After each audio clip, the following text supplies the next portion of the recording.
Well, thank you very much. It's an honor to have the President of Ukraine with us. We've had a lot of good discussions, a lot of good talks, and I think progress is being made, very substantial progress in many ways. We had a good meeting, as you know, just a short while ago with the President of Russia, and I think there's a possibility that something could come out of it, and today's meeting is very important. We have, I guess, the seven very powerful leaders from Europe, and we're going to be meeting with them right after this meeting, and thank you very much for being here. Thank you so much, Mr. President. If I can, first of all, thank you for invitation, and thank you very much for your efforts, personal efforts to stop killings and stop this war. Thank you, and using this opportunity, many thanks to your wife, First Lady of the United States. She sent a letter to Putin about our children, abducted children, and my wife, First Lady of Ukraine, she gave the letter. It's not to you, to your wife. Oh, I want it. Yeah. So we are saying this sensitive topic, yes, please. And thanks to our partners, and that you supported this format, that after our meeting we can have leaders who are around us, UK, France, Germany, Italy, Finland, EU, NATO, I mean all partners around Ukraine supporting us. Thanks to them, and thank you very much for invitation. Thank you very much for being here. President. And salute.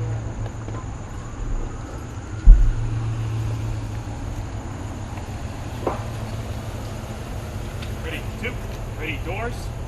Ready, pop. Ready, open. Mr. Secretary. Myself first. President. Is it okay? You look marvelous. Very handsome as always. Nice to see you, my friend. Ready, close. Thank you so much. Ready, shut. Very How are you? Yes, we saw the advisor. So good to see you. So good to see you. Momentous day.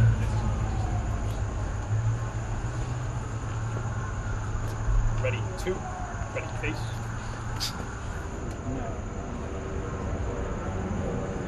And salute. And salute.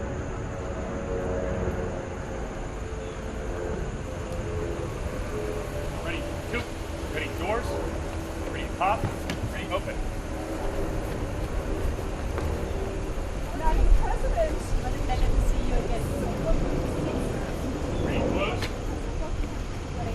Ready, shut.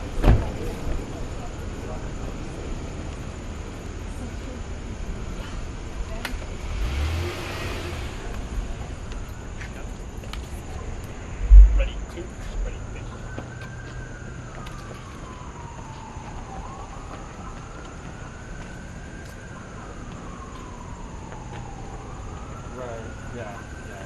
And salute. And salute.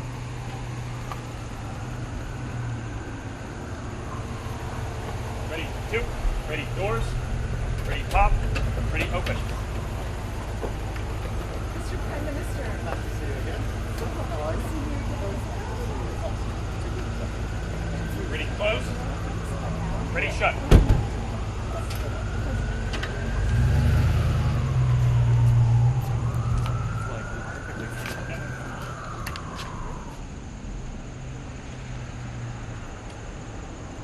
And salute.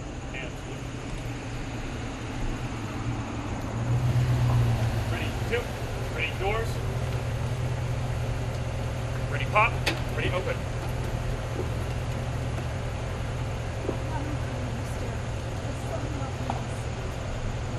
Ready, close. Ready, shut.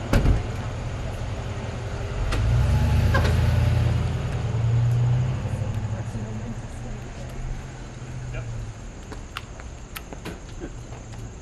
Ready, two. Ready, face.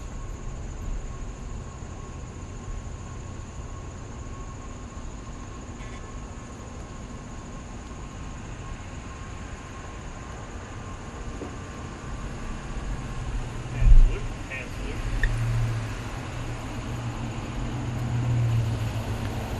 Ready, two. Ready, doors. Ready, pop. Ready, open.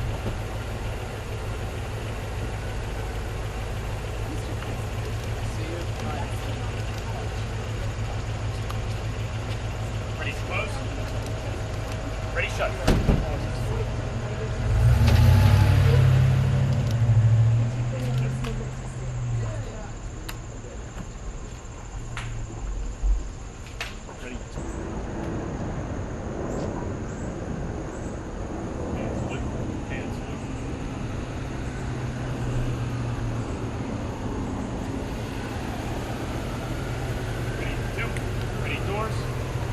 pop, ready, open.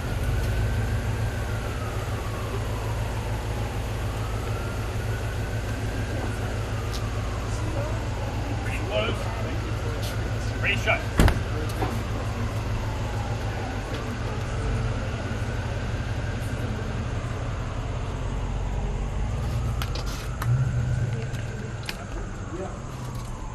Ready.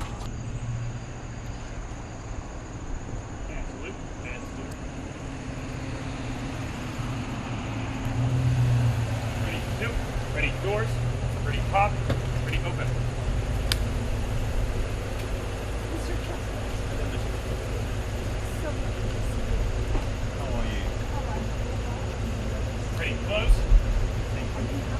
Ready, shut. Ready, face. Happy to be here again. Thank you. Perfect for doing this.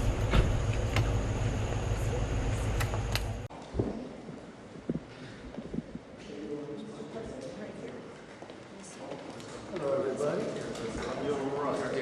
Now understand.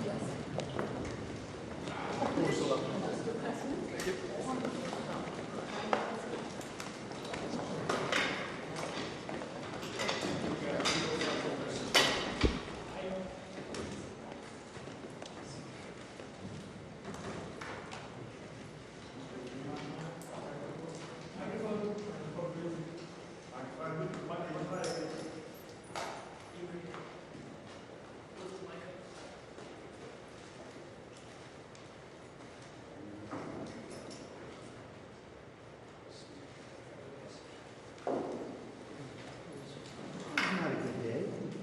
That was not a great day. See the picture.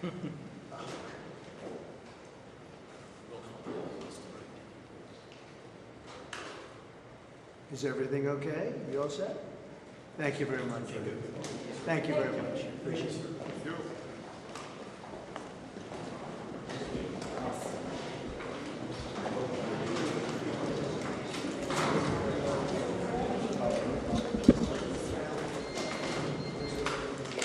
Well, thank you very much. It's a great honor to have you here. Special place. White House is special no matter where you're from.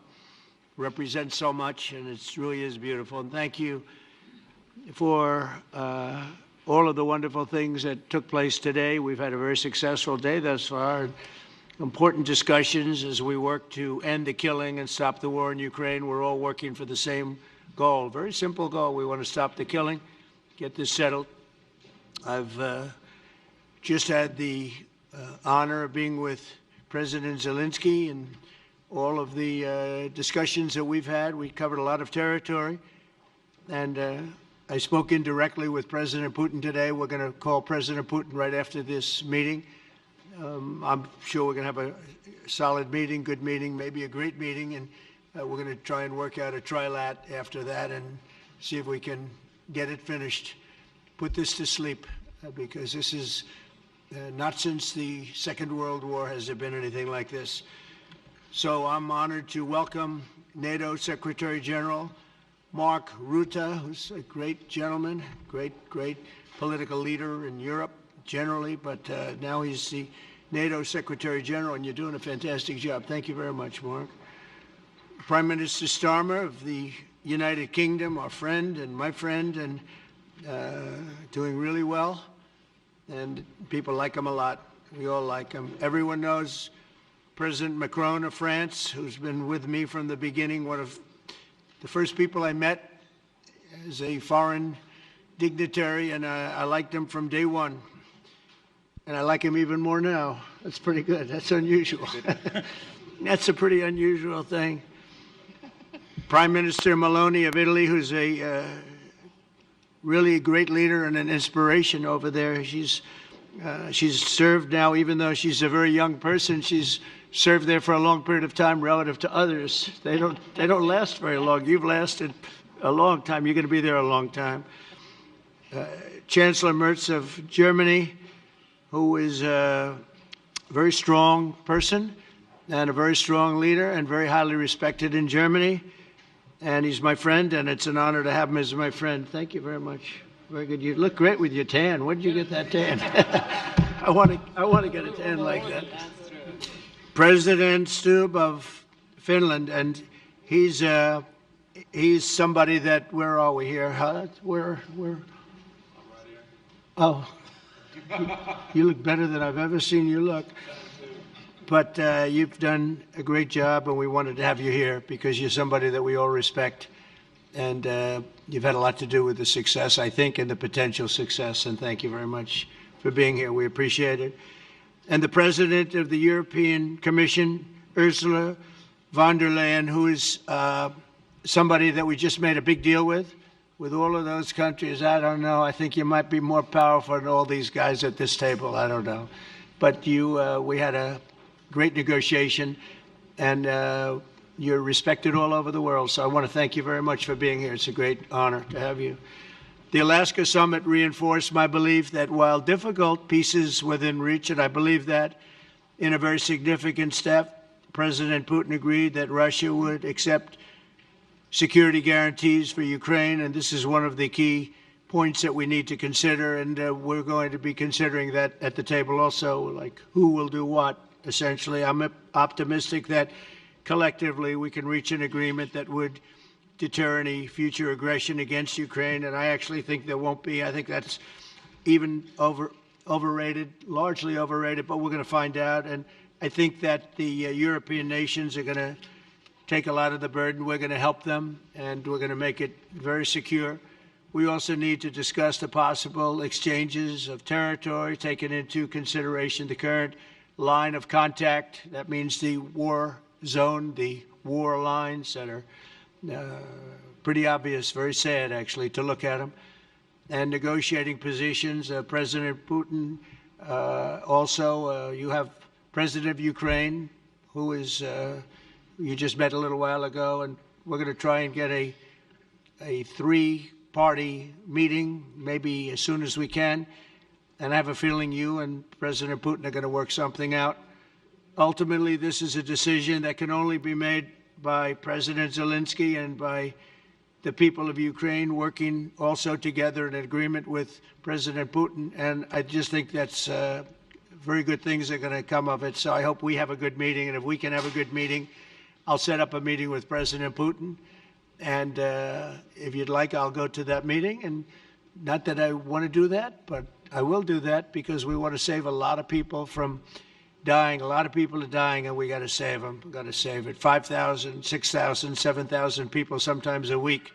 All of us would obviously prefer an immediate ceasefire while we work on a lasting peace, and maybe something like that could happen. As of this moment, it's not happening, but President Zelenskyy and President Putin can talk a little bit more about that. You know, in the 6 or so wars that we stopped, we haven't had a ceasefire.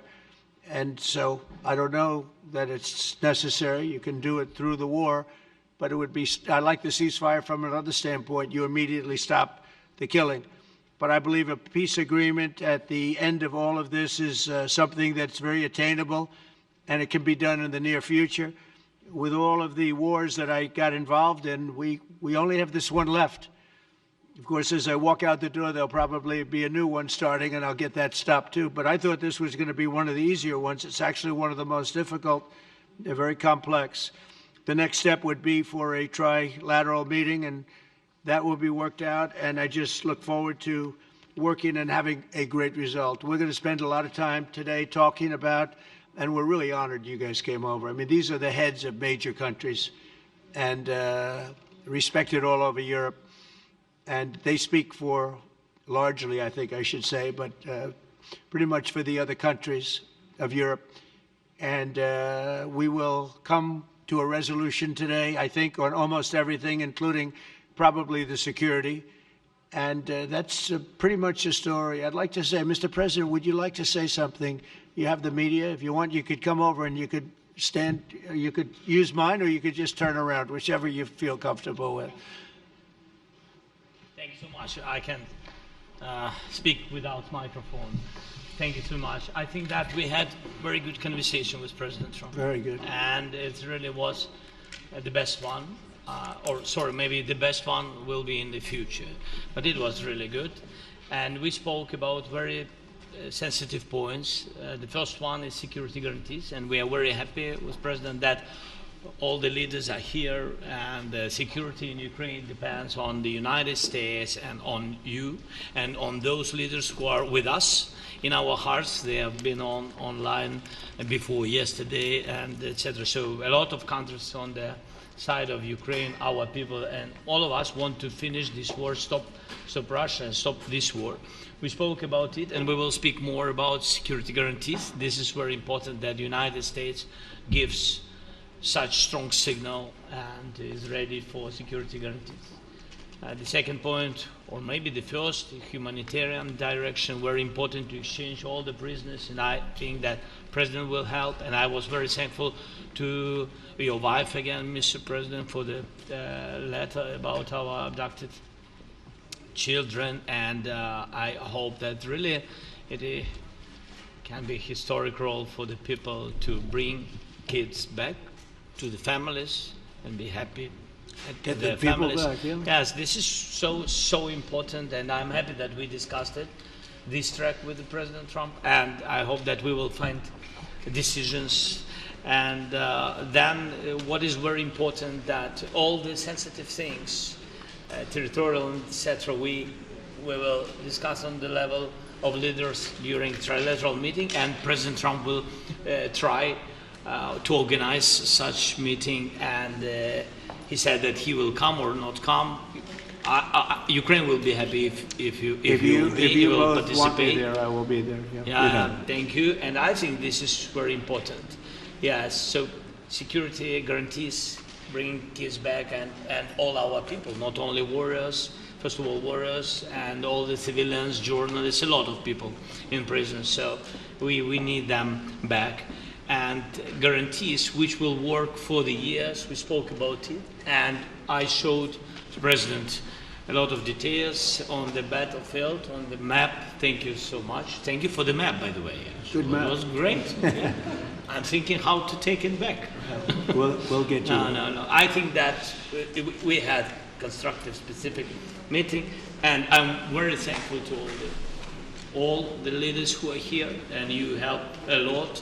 And so we are happy that we have such big unity today. Thank you, Mr. President. Thank you very much, for hosting us. Mr. President. And I think you'll see that President Putin really would like to do something else. I think when we set that up, when we do, I think it's going to be when, not if. I think you're going to see some very really positive moves. I know there's over 1,000 prisoners, and I know they're going to release them. Maybe they're going to release them very soon, like immediately, which I think is great. But we're going to set that up today after this meeting.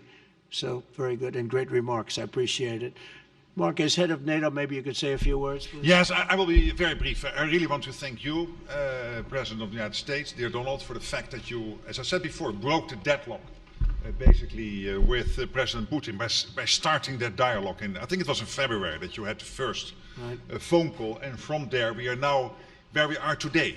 And that is, I think if we play this well, we could end this. And we have to end this. We have to stop the killing. We have to stop the destruction of Ukraine's infrastructure. It is a terrible war. So I'm really excited. And let's make the best out of today and make sure that from today onwards, we get this thing to an end as soon as possible. I really want to thank you for your leadership, what you are doing for Volodymyr, but of course also all the European colleagues. It is really crucial. And the fact that you have said, I'm willing to participate in the security guarantees is a big step. It's really a breakthrough, and it makes all the difference. So also thank you for that. Well, NATO also has agreed from 2% to 5%, which is something that is a massive amount of money. And it's 2% that wasn't always paid to 5% that is paid. That's a big difference. And so we appreciate that. That was a great move. Thank you very much. Ursula, maybe on behalf of the Commission, you could say a couple of words. Thank you very much. It's a pleasure to be here, and it's a very important moment. Indeed, we are here, Europeans, as friends and allies. We had a fantastic NATO summit. Together as the two largest and biggest economies in the world, we had the largest trade deal ever agreed.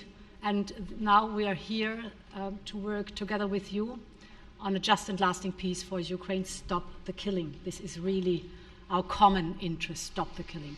And indeed, it's very good to hear that we're working on the security guarantees, Article 5 lies security guarantees, so important. But I want to thank you also that you mentioned the thousands of Ukrainian children that have been abducted. And as a mother and grandmother, every single child has to go back to its family. This should be one of our main priorities also in these negotiations, to make sure that the children come back to Ukraine, to their families. Thank you. And we did. I was just thinking we're here for a different reason, but we just a couple of weeks ago made the largest trade deal in history. So that's a big thing, and congratulations. That's great. Thank you very much, Ursula. Mr. Chancellor from Germany, a very great leader. Mr. President, Please. dear Donald, many thanks for having us today. I think this is extremely helpful that we are meeting and hearing that the two of you are having such a good meeting today here in Washington. The next steps ahead are the more complicated ones now. The path is open. You opened it last Friday. But now the way is open for complicated negotiations. And to be honest, we all would like to see a ceasefire, the latest from the next meeting on. I can't imagine that the next meeting would take place without a ceasefire. So let's work on that, and let's try to put pressure on Russia, because the credibility of these efforts we are undertaking today are depending on at least a ceasefire from the beginning of the serious negotiations from next step on. So I would like to emphasize this aspect and would like to see a ceasefire from the next meeting, which should be a trilateral meeting wherever it takes place. Well, we're going to let the president go over and talk to the president, and we'll see how that works out, and if we can do that.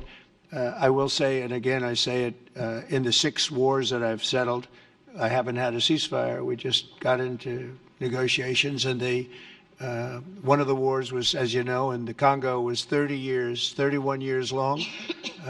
Another one that we settled last week with 2 great countries was 35 years going on, and we had no ceasefire. So if we can do the ceasefire, great. And if we don't do a ceasefire, because many other points were given to us, many points were given to us, great points. Please, Georgia, go ahead. Well, thank you very much, Donald, Mr. President, for hosting us today in this important meeting. And I think it is an important day, a new phase, after 3 years and a half that we didn't see any kind of sign from the Russian side that there was a willing for dialogue. So something is changing, something has changed, thanks to you. Thanks also to the stalling in the battlefield, which was achieved with the bravery of Ukrainians and with the unity that we all provided to Ukraine. And the reason why I mention it is that we also have to remind that if we want to reach peace and if we want to guarantee justice, we have to do it united. So that's why it's a very good day, the one we are in. You can obviously count on Italy as it was from the beginning. We are on the side of Ukraine, and we do absolutely support your efforts towards peace. We will talk about many important topics. The first one is security guarantees, how to be sure that it won't happen again, which is the precondition of every kind of peace. I'm happy that we will discuss about that. I'm happy that we will begin from a proposal, which is the, let's say, Article 5 model, which was Italian at the beginning. So we are always ready to bring our proposals for peace, for dialogue. It's something we have to build together to guarantee peace and to defend the security of our nation. So thank you, Mr. President, for hosting us. Thank you very much. Emmanuel? Thank you, Mr. President, for organizing this meeting and for your commitment. And everything was said, but I just have to say here, everybody around this table is in favor of peace.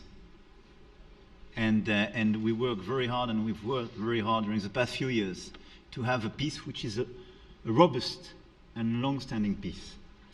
This is why the idea of a trilateral meeting is very important because this is the only way to fix it. And by the way, I think as a follow-up, we would need probably a quadrilateral meeting, because when we speak about security guarantees, we speak about the whole security of the European continent. And this is why we are all united here with Ukraine on this matter.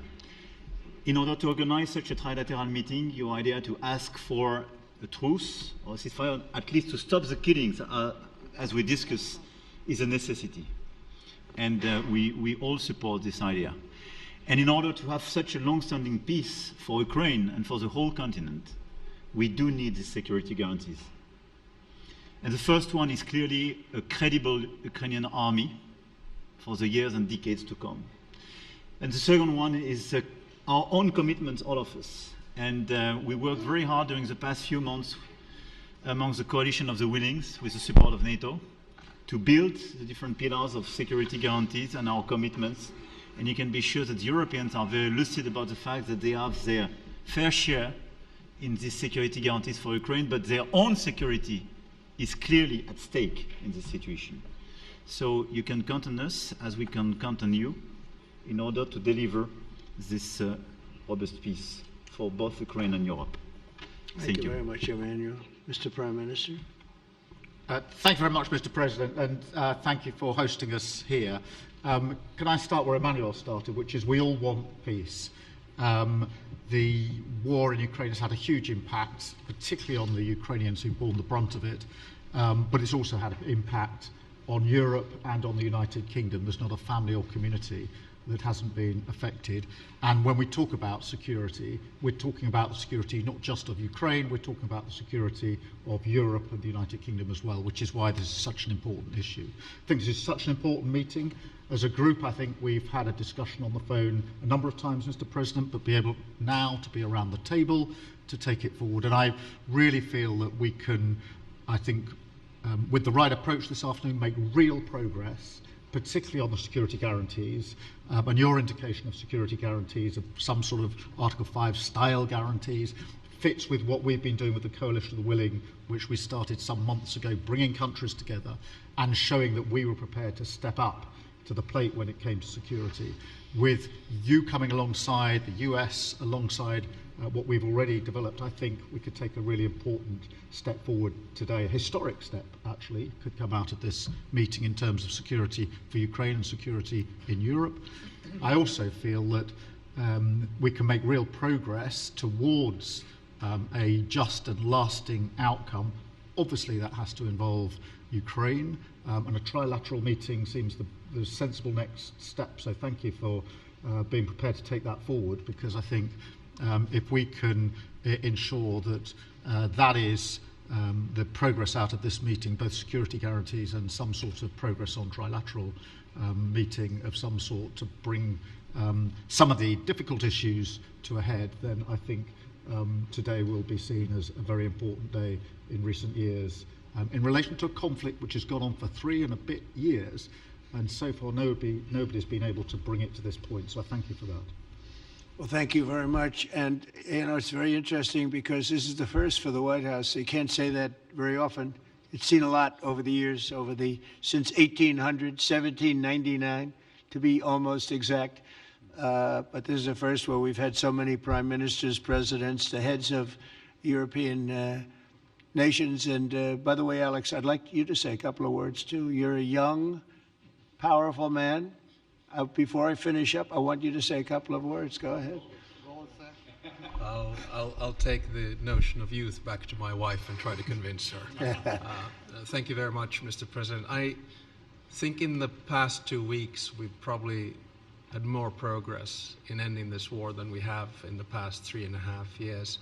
And I think the fact that we're around this table today is very much symbolic in the sense that it's Team Europe and Team United States helping Ukraine.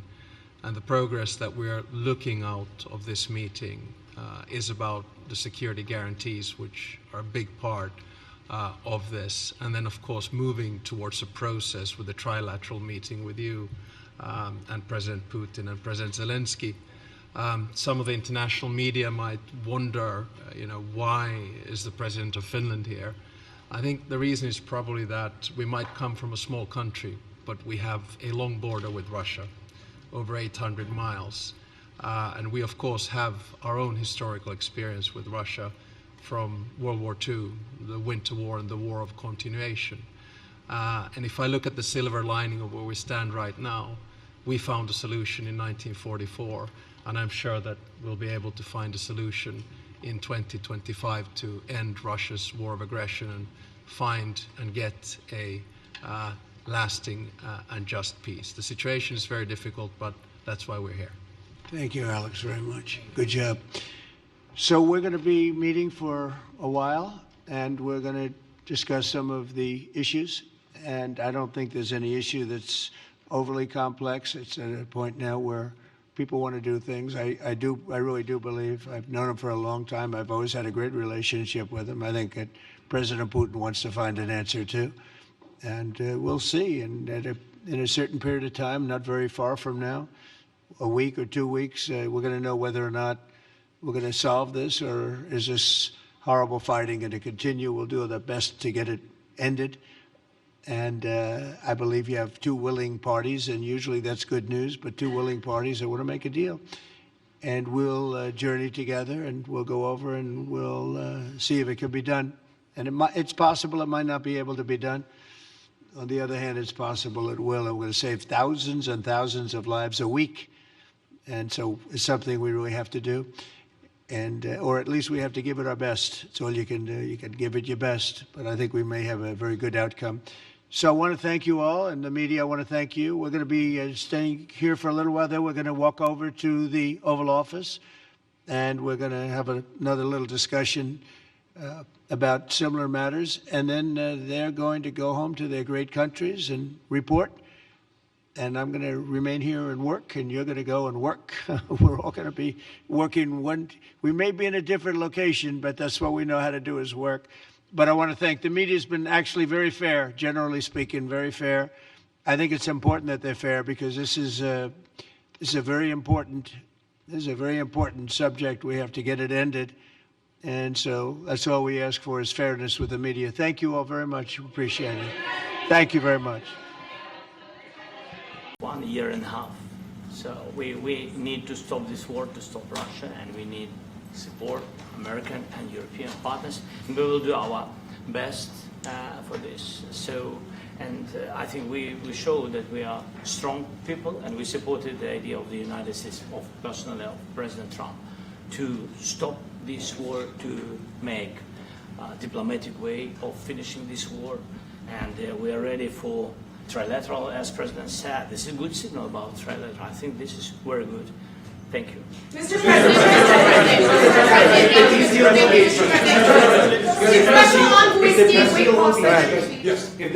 if the peace deal will be achieved, are you going to be willing to send American peacekeepers to Ukraine? Well, we're going to work with Ukraine. We're going to work with everybody, and we're going to make sure that if there's peace, the peace is going to stay long-term. This is very long-term. We're not talking about a 2-year peace and then we end up in this mess again. We're going to make sure that everything's good. We'll work with Russia. We're going to work with Ukraine, and we're going to make sure it works. And I think if we can get to peace, it's going to work. I have no doubt about it.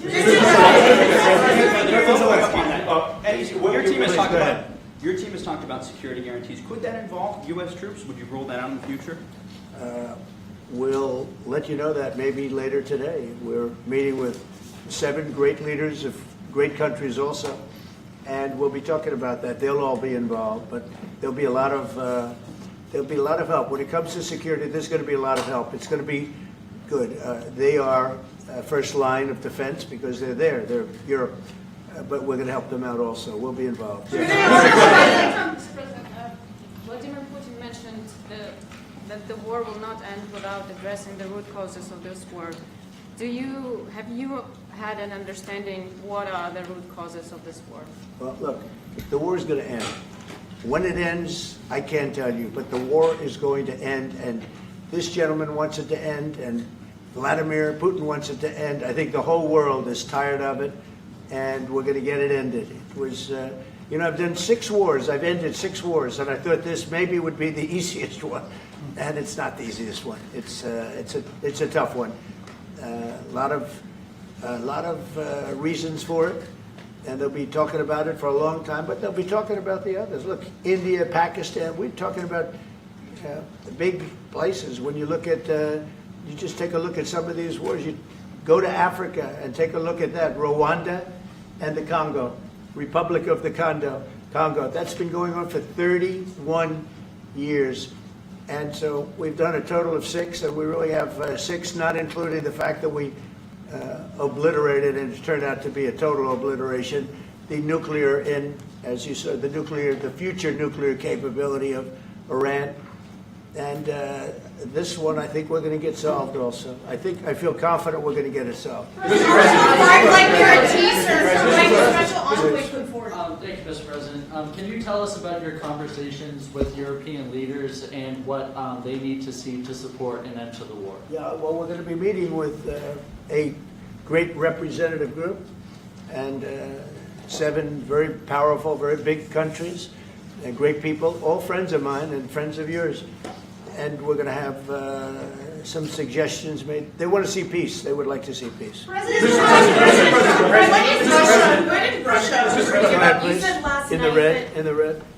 President Trump, do you think it's fair to, for Ukraine and for Russia to achieve a lasting and durable peace if Ukraine cedes its territories that Russia hasn't yet conquered? Do you think it's a fair peace for Ukraine? We're going to have a lasting peace. Just to answer the first part of your question, we're going to have a lasting peace. I hope it's going to be immediately. I hope it doesn't have to go on. And I think people of the whole world is going to be very happy when that's announced. Mr. President, you posted on social media, Mr. President, a very touching letter from the First Lady. And the letter was hand-delivered to President Putin. And it calls for an end to the war, essentially, because of the children and the children's future. Why did the First Lady feel that letter was necessary? Was it because she believes that Mr. Putin is the aggressor in the war? Is a similar letter being hand-delivered to President Zelenskyy? So the First Lady felt very strongly. She's watched the same thing that you watch and that I watch. I see things that you don't get to see, and it's horrible. But when she's got a great love of children, she has a wonderful son that she loves, probably more than anybody, including me. I hate to say it, but she loves her son. She loves children, and she hates to see something like this happening. And that goes for other wars too. I mean, she sees the heartbreak, the parents, the funerals that you see on television. Always funerals. We want to see something other than funerals. No, she felt. It was a beautiful letter. It was very well received by him. And she did ask me to say, you know, she would love to see this end. She would love to see it end. And she says it very openly, very proudly, and with great sorrow because so many people have been killed. Mr. President, last week, Brian, go ahead, Brian. Yes, sir. I've got a question for each of you. Yes. First of all, Mr.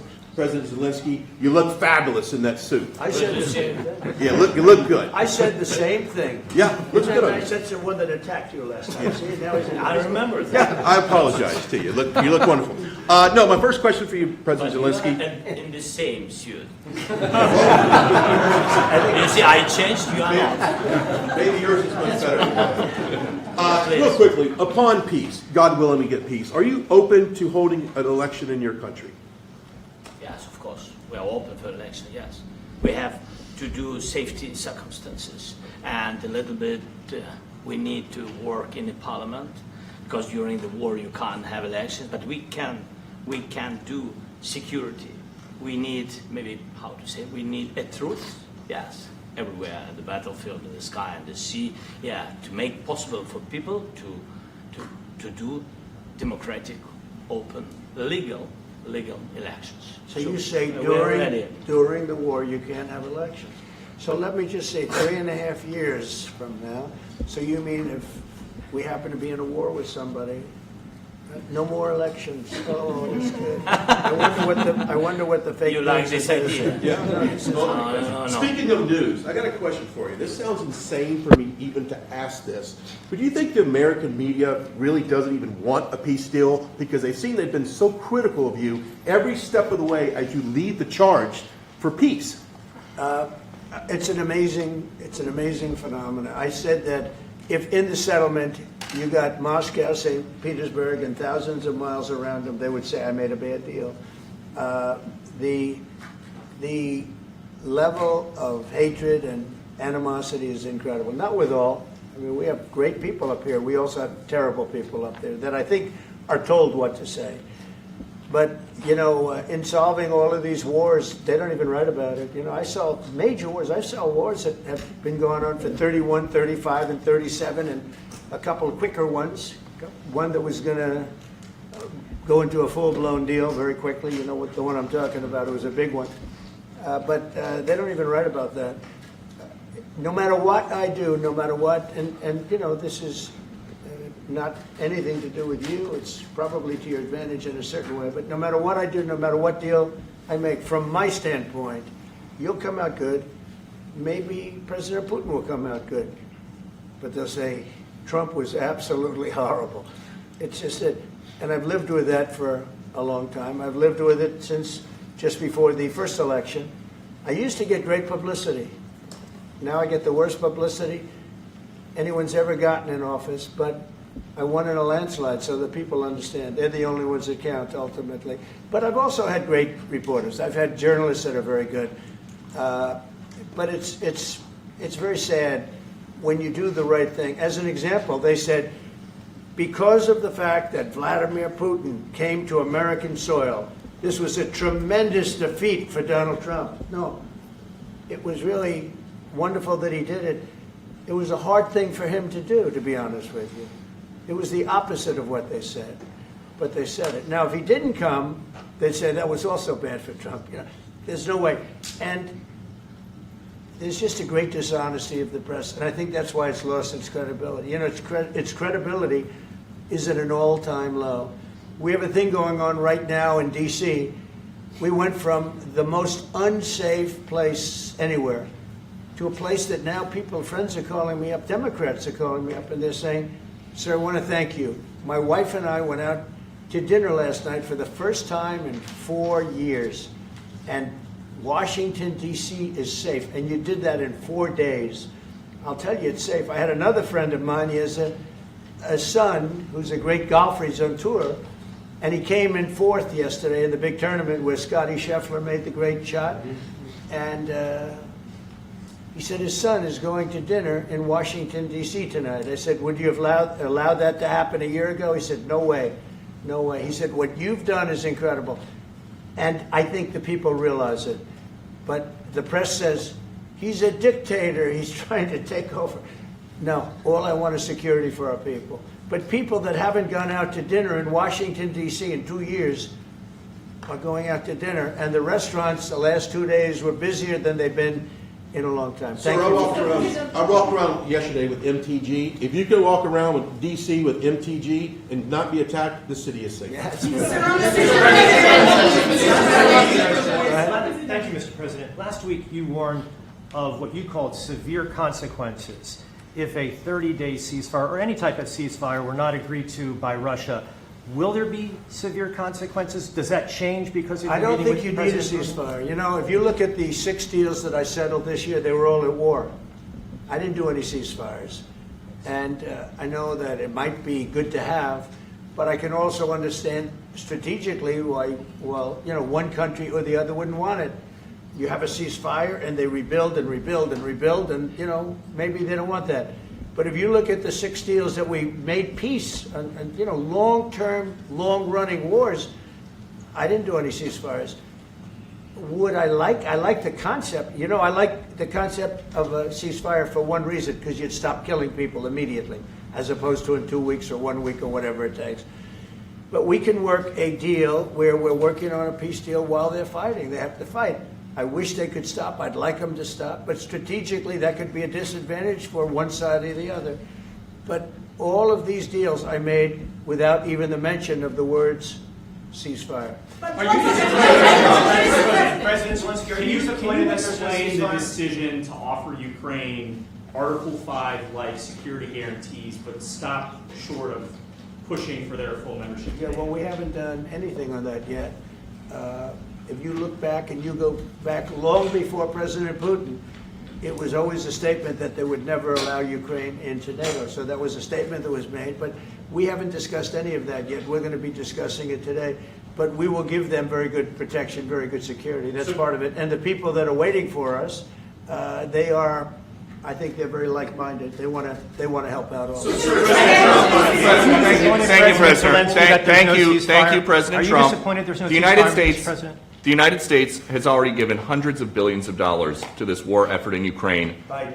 At best, it is a stalemate, and the killing continues. So, President Trump, how much more is the United States willing to give Ukraine? And President Zelenskyy, how much more do you want?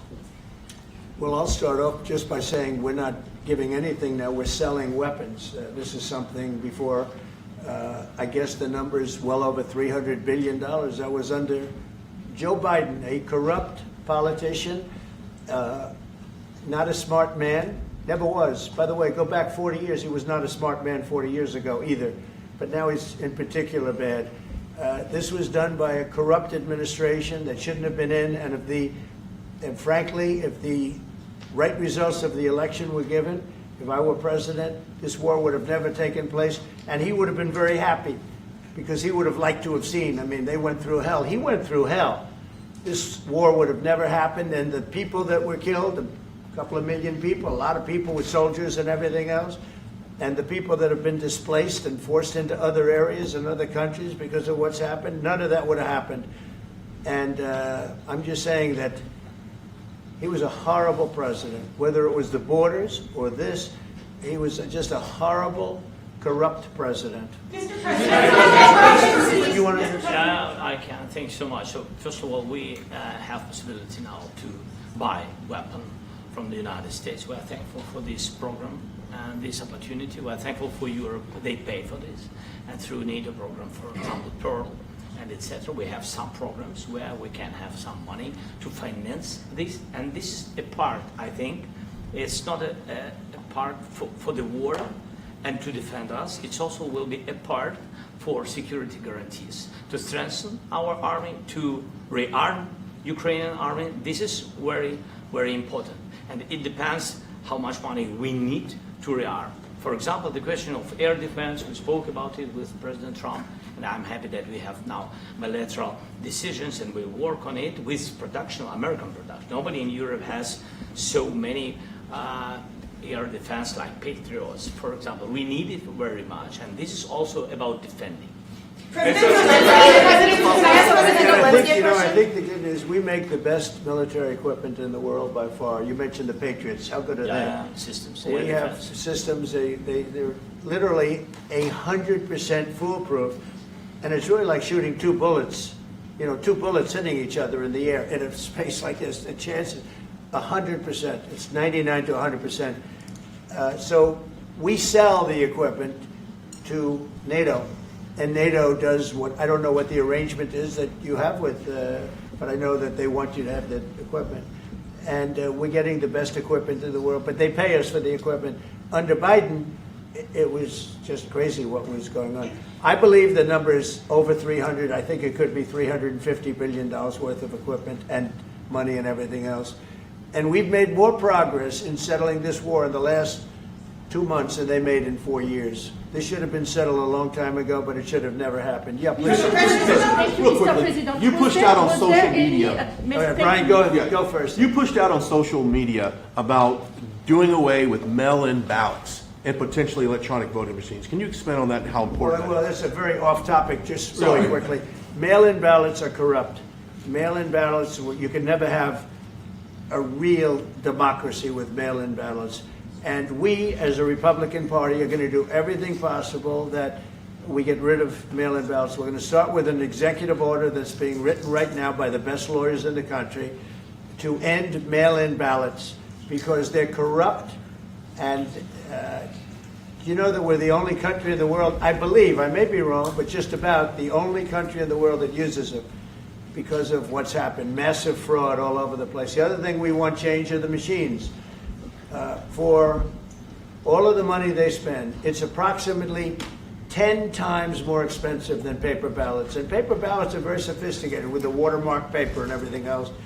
We would get secure elections. We'd get much faster results. The machines I mean, they say we're going to have the results in 2 weeks. With paper ballots, you have the results that night. Most people, but most people, many countries use paper ballots. It's the most secure form. So between paper ballots, very, very important, paper ballots, and I think maybe even more important, the mail-in voting. We're going to end mail-in voting. It's a fraud. If you have mail-in vote, even Jimmy Carter with this commission, they set it up. He said the one thing about mail-in voting, you will never have an honest election if you have mail-in. And it's time that the Republicans get tough and stop it, because the Democrats want it. It's the only way they can get elected. Because with men and women's sports and with transgender for everybody and open borders and all of the horrible things, and now the new thing is they love crime. They're fighting me on the fact that I've made Washington, D.C. safe. We're not going to get mugged, beaten up, or killed like all the people you've been watching get so badly hurt. I'm glad, I hate to take your time with this, but I'm glad you asked me that question. We're going to stop mail-in ballots because it's corrupt.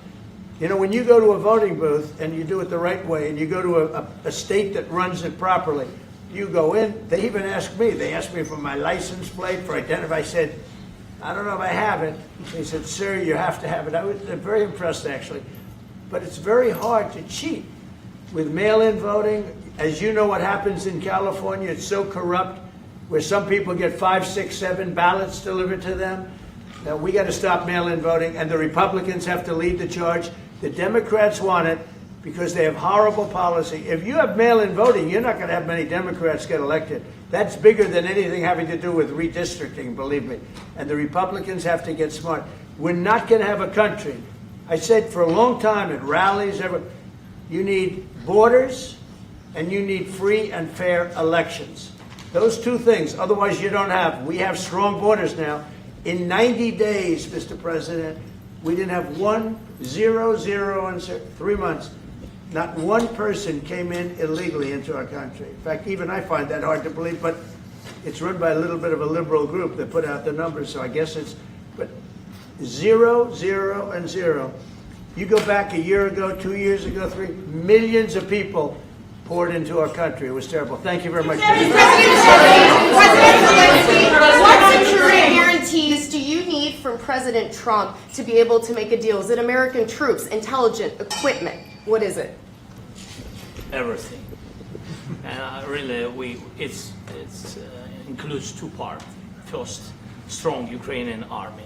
That's what I began to discuss with your colleagues. And it's a lot about weapon and then people and training missions and intelligence. And second, we will discuss with our partners. It depends on the big countries, on the United States, on a lot of our friends. And Mr. President, are you willing to commit American troops to that NATO-like protection in order to get President Zelenskyy to a deal today? Well, I don't know if you define it that way, but NATO-like, I mean, we're going to give, we have people waiting in another room right now. They're all here from Europe, biggest people in Europe, and they want to give protection. They feel very strongly about it, and we'll help them out with that. I think it's very important. I think it's very important to get the deal done. You've been involved with the peacekeeping in Ukraine since your first day in the administration. What would you say to the Ukrainian people right now who are suffering under the Russian attacks and hoping that the American people will stand with them? Well, I know Ukrainian people. I've known many over the years. They're great people. They're smart. They're energetic. They love their country. I mean, they love their country, and we want to get this war ended. That's all I can do. I love the Ukrainian people, but I love all people. I love the Russian people. I love them all. I want to get the war stopped. Very important. Mr. President, was there any aspect of your discussion with Vladimir Putin that left you disappointed? Look, we just spoke to, I was just telling the President, I just spoke to President Putin indirectly, and we're going to have a phone call right after these meetings today. And we may or may not have a trilat. If we don't have a trilat, then the fighting continues. And if we do, we have a good chance. I think if we have a trilat, there's a good chance of maybe ending it. But he's expecting my call when we're finished with this meeting. Thank you very much, everybody.